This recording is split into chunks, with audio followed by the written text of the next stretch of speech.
Good morning guys. Kumusta ang lahat? Ngayon nandito naman ako para mag-share ako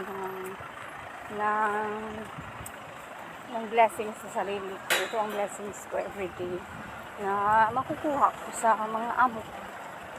Na stress ako araw-araw talaga siya. Yung hindi ka talaga tantangan. Halos araw-araw talaga. Ito ang pinaka-blessings ko sa sarili ko. Naranasan ko sa kanila.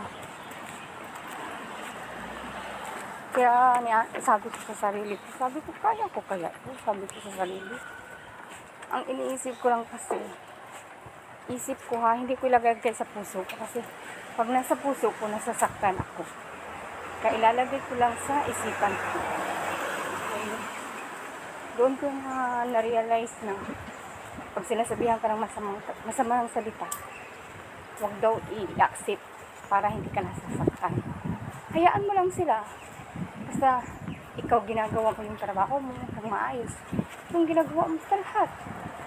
Hindi ka nagkukulang sa trabaho.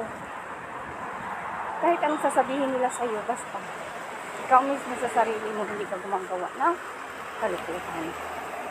Kahit sa pagsabihan ka nila ng masama, hindi yan mapupunta sa iyo. Masamang salita ng ibang tao, hindi yan mapupunta sa iyo. Mapupunta yan sa kanila. Kasi galing po yan sa bunganga nila, hindi po yan sa iyo. Mag-pray ka lang palagi, darating din yung time na ibibigay ni Lord para sa iyo ang kalayaan, yung hindi ka stress. Kasi alam mo na ngayon lang yan na stress ka. Kasi dito ka sa mga amo mo, no? Talagang ginagawa mo ang lahat. Ginagawa mo talaga lahat. Super. Halos araw-araw ka talaga. Pinapagalitan ka, kahit kunti lang. Magagalit, pati sa mga bata. Kung ano ang mga sa mga bata.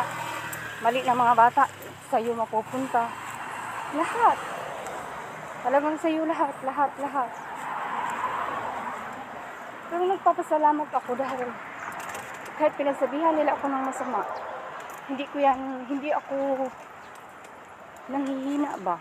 Kasi magsasabi lang ako ng thank you Lord na may amo akong ganito, nabungangira.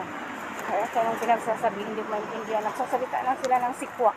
Siyempre, hindi mo siya maintindihan, di ba? Kaya, bless na bless ako. Dahil maintindihan akong ganito. May super dakdaki.